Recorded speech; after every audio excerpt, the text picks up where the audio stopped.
It's the first of the month. You tell yourself this is the one. This month, you're going to get your money together. No more guessing where it went. No more opening your banking app and flinching. So you open a budgeting app, or maybe just a blank notes page, and you write down a plan. Track every expense. Cut out takeout. Save aggressively. Invest what's left. By day 4, you've forgotten to log 2 purchases. By day 9, you've quietly stopped opening the app. By day 20, you're back to exactly where you started, except now you also feel like a failure on top of it. Sound familiar? Here's the thing. The problem was never your discipline. The problem is that most money resets are built wrong from the start. They try to fix your entire financial life in one giant leap, which is exactly why they collapse under their own weight. But a real reset doesn't have to work that way. In this video, I'm going to walk you through a 30-day money reset that's actually built to survive contact with real life. Not a diet for your bank account. A structured step-by-step process. My name is Jack, and if you've ever tried to get your finances together and quietly given up by week 2, hit subscribe and give this video a thumbs up.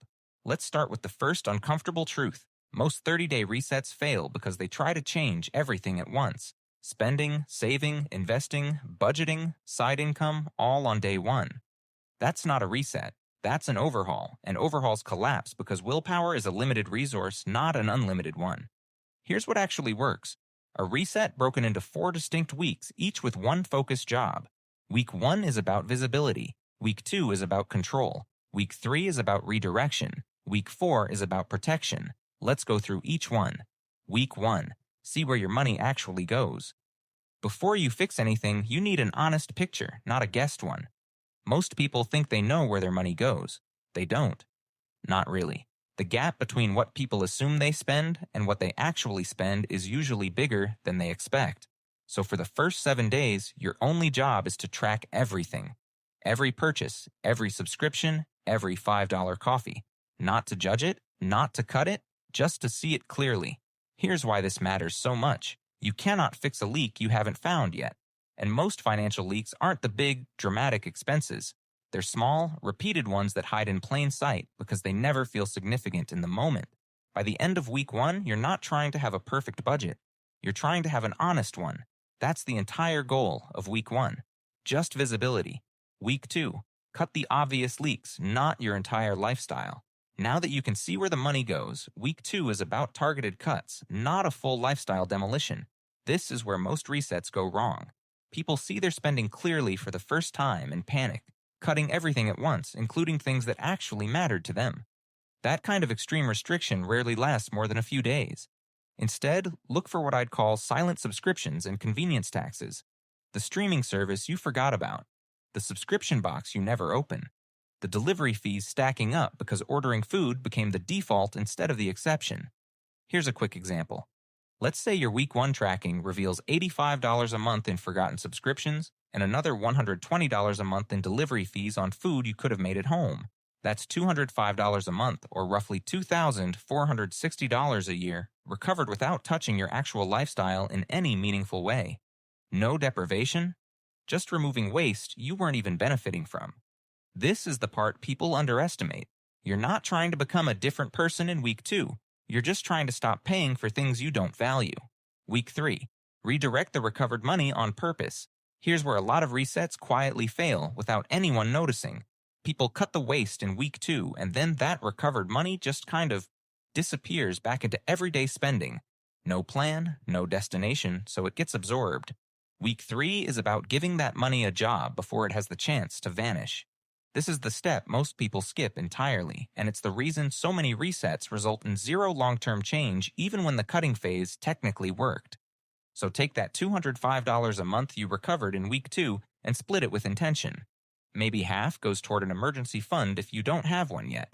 Maybe half goes toward paying down a high-interest debt faster. If you're debt-free with an emergency fund already in place, it goes straight into a simple, low-cost investment. Now here's what most people don't realize. The amount doesn't need to be huge to matter. If you redirect just $100 a month into an index fund averaging 8% annually, after 10 years, that's roughly $18,000, and you only contributed $12,000 of it. The rest came from growth you didn't have to think about again. Let me give you a quick analogy. Week 2 is like fixing a leaky pipe. Week 3 is deciding what to actually do with the water you're no longer losing. Fixing the leak without redirecting the water just means it drains somewhere else eventually. Week 4. Protect the system so it doesn't collapse.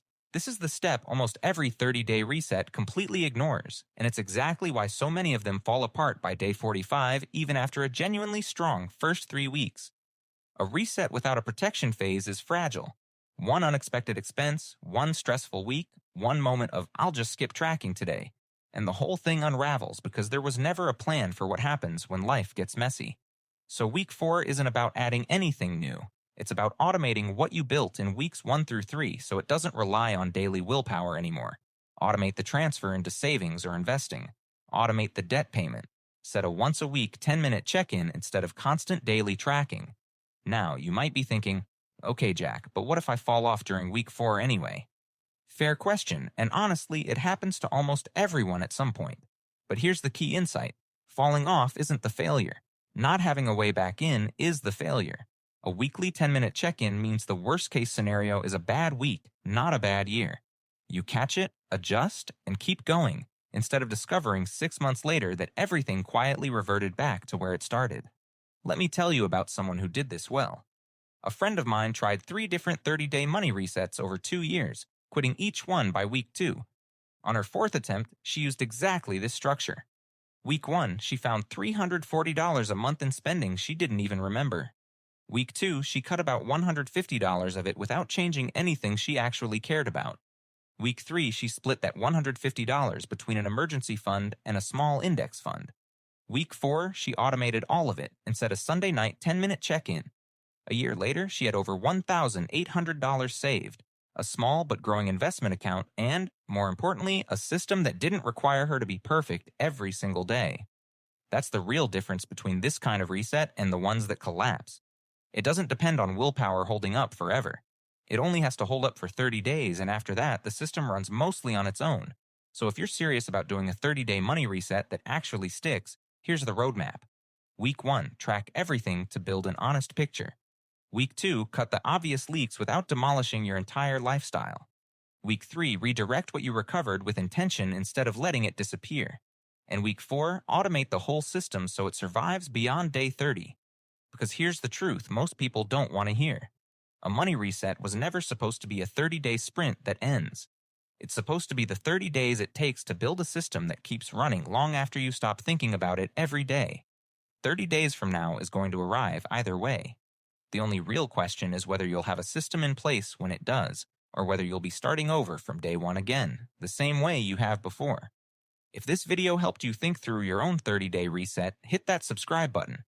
And I'm curious, which week of this reset do you think will be hardest for you? Let me know in the comments, because naming it now is usually the first step to actually getting through it.